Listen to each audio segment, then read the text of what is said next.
Hello and welcome to Pitt Resource Connection. I'm Mary Smith, your host, and we got Dr. Erin Roberts here, who is the clinical director of the ECU Family Therapy Clinic. Welcome to the show. Thank you so much. Thank you so much for having me on the show. Yeah, we have you back. I think you've been here before. So we're going to update what's going on. I know the tree is gone in front of the building now, the house. It is. So we're really happy about that, being across the street from you. I'm sure. I am sure. Couldn't stand gumballs. Yeah. But the Family Therapy Clinic has been in Greenville for quite some time. ECU started it 25 years. 25 years ago. And as we find out, even though we've been around a long time, you always run into people that says, I didn't even know you were there. Yeah. So for those that don't even know you're there, what is the ECU Family Therapy Clinic? Yeah. The ECU Family Therapy Clinic is a clinic that has been around for 25 years and serves the community. We also see students as well, although that's not the biggest population. We mostly see those in the community. We see individuals, couples, and families for a variety of reasons. We actually are unique in that we are a training facility. We are also a training facility for our upper level masters who are in their final year of training to be family therapists, and our medical family therapy PhD students. So we have about 20 therapists in training that are in the clinic. Oh, that's a lot. Quite a few, yes. And each come from a variety of different backgrounds and therapeutic modalities. So we try and fit people with someone, and generally we're pretty successful with 20 different therapists. Yeah, sure. Yeah. So do they all learn the same things and the same techniques, or if I have an interest in this kind of a area like children or bad behavior or something, is their education geared towards what they're interested in going further in, or is it just everybody learns the same thing? That's a great question. It's actually a little bit of both, and I'm going to bring my hands up and start talking with my hands. That's fine. So we have a general curriculum for our master's students, and as they learn kind of some of their general curriculum, either they have come in with interests and previous experience that they have done before, or they have they get specialized training during the program. And sometimes that's because one of our faculty members receives a grant to train specific master's students in, say, filial therapy. So Dr. Brimhall, who is one of the faculty members, he has a grant for filial therapy, which is Speak English, please. Sorry. Okay. Filial therapy. So it is like play therapy, but instead of working just specifically just with the child, this actually works with both the child and the parent in the room. And so what it does is the therapist works with both of them and kind of trains the parent on what to look for in different play pieces, and then trains them to work with the child so that eventually the child will not go to see the therapist. They could do some of this therapeutic play at home. I gotcha. Yeah. Okay. So, and he has a grant for that, and he's trained several of our master's students on that. And so, say we have someone who, a child who comes in who needs that specific therapy modality, they will go. I'll try and arrange to have them with one of Dr. Brimhall's students. Okay, so you're kind of a referral slash, you spoke that funnels people into where they need to be. Absolutely, yeah. So anyone who comes in, they'll first go through an intake process, and there will be an assessment that is written. I read through everyone that comes through the family therapy clinic and match based off of those specific areas. Or it could be something as simple as someone really liked their intake therapist and felt a really good connection with them. Then we would then try and pair them with that intake therapist, because a fit is so important in therapy, as you know. That's half the battle. Sure, absolutely. It's really nice when you can have that good connection with your therapist. Okay, so you make an appointment to have this assessment. Yeah. And the assessment is finding out what they need in counseling and kind of where they're at in their life right now. hangouts, that sort of thing we're talking about? Yeah, Okay. absolutely. So it's not a traditional session. It's where someone would go in and we block off 2 hours and we tell people, you have that full 2 hours, you can use that, you could use half of that, whatever you need. And we'll go over what your presenting issues is, what you're hoping to get out of therapy. Your goals. Your yeah. goals, and then also some family history. So your own history and then your family history, because we're very relational. We want to see what's going on in your entire world. So we go over family history, mental health history, physical health history, okay, as well, so that we can kind of get a good overview of kind of what's going on so we can match you best with your ongoing therapist. Okay. And just for a point of reference for people, that you don't prescribe medications for people. You're a talk therapy. Yeah, absolutely. Yes, Okay. we do not. Yeah, we don't do medications. So if they're coming to needing medications, you're not the place to come to. No, but we can refer can out. refer. And so, yeah, we make connections in the community where we can refer out for that. So how long are these students trained before they start working with the people that are coming in for therapy? That's a great question. So for some of the PhD students, they might have already had a previous practice site before, so they have already received their master's program. They were out in the workforce, and so they might have a year or two or several years of practicing for family therapy before they come to our program. So they're probably the most experienced. Then we have our second-year master's students, and so they have trained for an entire year prior to seeing a person in a therapy setting. So they receive, they kind of eat, live, dream, sleep about family therapy. They learn about the different techniques, the different theories in marriage and family therapy. They pick their theory that works kind of the best for them. And then they also have a practicum supervisor that oversees their work. And so then they start in May of their for their final year, and they see people in the clinic for a full year. They do 500 hours of clinical work. I was going to ask you. Yeah, they do 500 hours of clinical work, and they're also supervised for at least 250 hours of supervision time with a faculty member. And I say at least because many times they get many more hours. So, that's great. So they get a lot of training.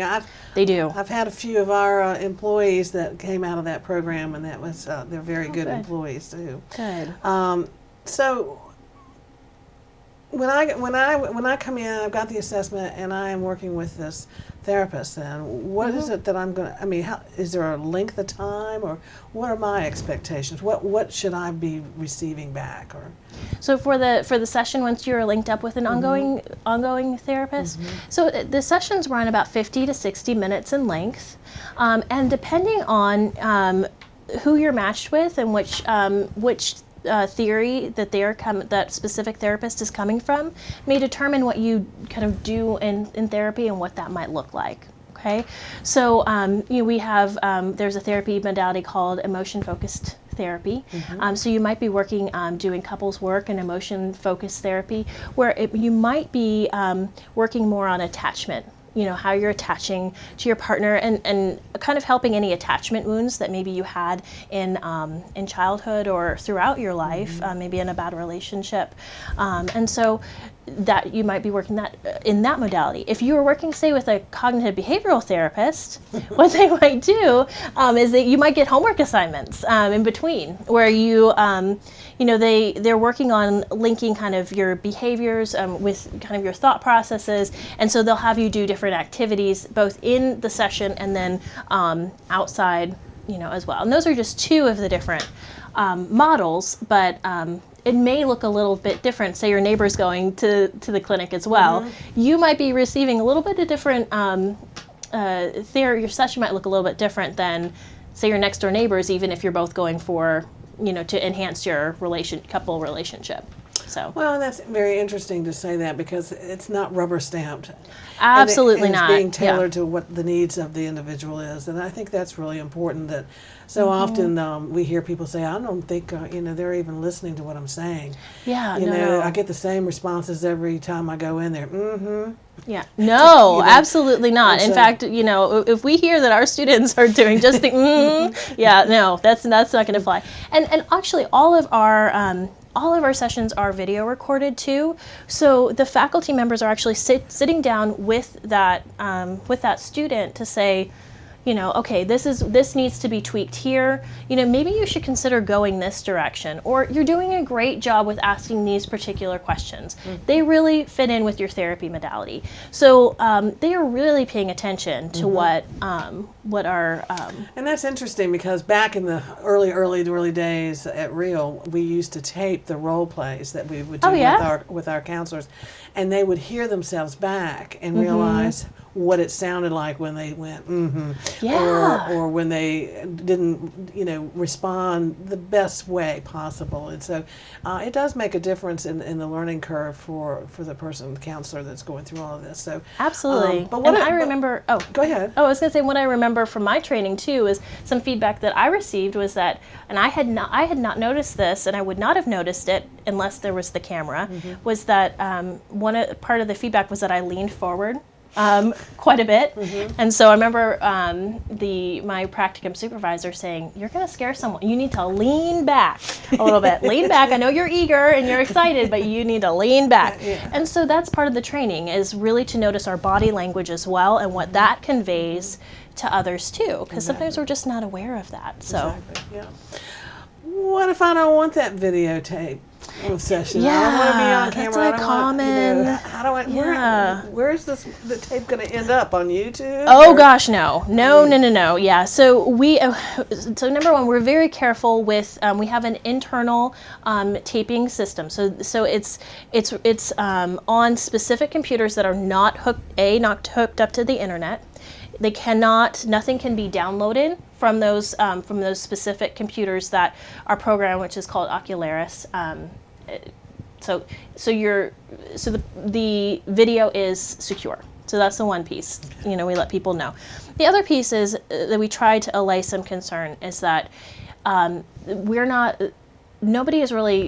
watching you, yes, but really, the purpose of having those videotapes is to supervise those students. So they're really, the faculty members that are viewing those are really looking at the student to see how the student is reacting to what you have to say, and doing so in an appropriate and therapeutic way, rather than interrupting the session. right, interrupting the session, or you know, saying, oh, that was really, you know, interesting as far as the client is concerned. So we tell people that, but we understand still some people for very good reason, just, you know, the videotape is just not for me. And in those cases, we can see clients on what is called team or live supervision, which most evenings we have a team of about 3 to 4 students and a faculty member that are all on the same team that meets once a week, and they watch from behind a two-way mirror. Right. And so what happens there is that the team kind of talks with them ahead of time. Then in the middle, the therapist comes out, gets direction from the team as far as how they're doing and where to go, and then receives feedback at the end. Gotcha. So you're actually getting 4 therapeutic brains, you know, for the price of one, if you will. The grand prize. But again, I think it's important that people understand that this is a training ground, and you're getting a little different. You're going to get good counseling, but there's the training aspect that has to take place at the same time. Absolutely. And you're going to get it at a cheaper price than you are in the other private practices around the city. So, you know, maybe it's like going to the hospital and they ask, can we tape your operation for the other med students? It's the same sort of thing. Right. It's not to be used against you. It's to be used to enhance, future therapy and all that kind of stuff. Yeah, and a lot of our clients, and we're very proud of this number. We did a survey as far as client satisfaction, and we actually received an average of 9.5 out of 10. Oh. And so we were very excited about that number. And I think what it speaks to as well is that we have very light caseloads for our students. So typically they see between 4 and 5, 3 to 4, 4 to 5 clients at any given time. So they're actually able to spend a bit more time on that specific case. Right. So if someone is going through something in particular, they can do more research into it, find out what is kind of on the cutting edge of what's going on. Whereas, I know with you know, my private practice that I had up in Louisville, you just don't always have time. If you are seeing, you know, people all day long. yeah, people all day long, you don't always have that extra time to really spend with people and consult with a faculty member who's been seeing people for years. And exactly. Yeah. Yeah. You need some time for you too, right? Sure. Yeah. Sure. So the children, is it just adults? I mean, and I know you said families and so, but you know, if I have a child that's just not, it's depressed, Yeah. you know, or doesn't, seems like there's something not right, you know, can I bring them in there and have you evaluate them? Well, so yes, we can do therapy with the child. Now, so we can't do things like we can't do a school evaluation, or we can't do a psychological evaluation, or you know, assessment for autism, those kind of things. So that's not in our under our wheelhouse. We'll have to refer out to that. But we can do play therapy with the children. We can do philiotherapy, like I explained before, with the kids. And we actually have devoted a room in our practice for just specifically a kids room. You know, it's very kid friendly. We have kind of kid sized furniture. We have a little dollhouse, a puppet stage, sand tray, all those kind of, you know, cool kind of kids things. And, you know, we have faculty members that specialize in treating children. Okay. So any age? Any age, yes, Okay. any age. And we also, you know, we do have a medical family therapy program. Okay. And so if someone is going through a chronic health issue or has just received a very difficult diagnosis, we could see both them and their whole family too, because that can, a difficult health diagnosis can affect the entire family. Exactly. Yeah. So you have a program for that? We do. That's our PhD program. Okay. So yeah, so we have currently in our first year 3 PhD students now that see, and we have in our second year 6 PhD students. So they are all clinically active. So you offer support groups, I hear? We do. We're having some starting in the spring. So our spring starts in January. Doesn't look much like spring, but no. But we have a grief support group. It's called Living On After Loss, and Vidant actually created that. And so we, if you're interested in that, you can call the clinic. And so it's an 8-week program, and it's manualized. It was 2 hospice nurses created this program for Vidant, and they did a wonderful job with it. And so that will be, we're just hosting that at the clinic, and we'll have some students that are trained so that they can also kind of carry the program on and have another location for it. We are also talking with the North Carolina Victim Assistance Network about doing a families of victims of homicide. So family members who have experienced a homicide in their family can come for support. So that we don't have a time for that yet or a date, because we're wanting to see if that is so if people are interested in, they should contact you, and then once you've got enough people, you can start the group. Absolutely. Yeah, we did that one time, several years ago. Did you? I'm saying 10 years or something. Okay. Okay, so we may need to come and talk to you about that too. Well, so, yeah. it's been a long time. Yeah. Tracy was really the person that was behind a lot of that, but we spent a lot of time working with families of a homicide victim. Yeah. So we have those. Yeah. So we have those 2 groups, 2 grief groups, and then we also have some healthy relationships groups going on. One specifically at the Boys and Girls Club. We're doing a Love Notes training, which is an evidence-based curriculum to help kids with relationships, both romantic relationships, friendships, and work relationships. Okay. We have an adult version of Love Notes, which is called Within My Reach, which we can again, if people are interested, we can have a class, but. Right now, you know, we don't have one scheduled. We have to have the people. It's like we have a rape support group, but rape victim support group, but you know, most of the survivors of a sexual assault really don't want to get together with other people. We have found out, child sexual abuse is a whole nother ball game, but I understand that if you have to have at least 2 people to have a group.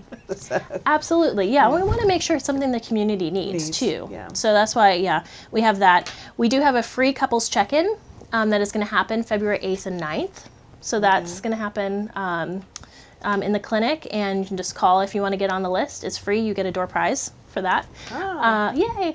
And then there's also a, I'm forgetting something. We have the couples check-in. Oh, our open house, which is going to be March 16th. So if you're just curious about the clinic, you want to see how it all works as far as the videotaping and the training clinic aspect, we'll have that on March 16th from 12 to 2. All right. So, Terrific. yeah. Now, the only thing we haven't talked about are fees for services. There Yeah. are fees, but not like you would pay in the general public, right? Yes, absolutely. So we have an income-based fee scale. So, and we don't go below $10. So it runs from $10 up to $100. Now, $100 is kind of top end of the, Right. the spectrum, because we also want to make sure that we're not undercutting any therapists in the community either. So those are for individuals who are making $90,000 or above a year.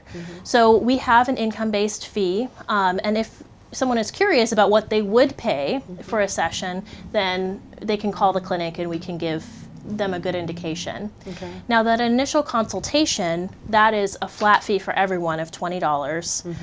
And that's, it's just a consultation because we will evaluate. We want to make sure that for the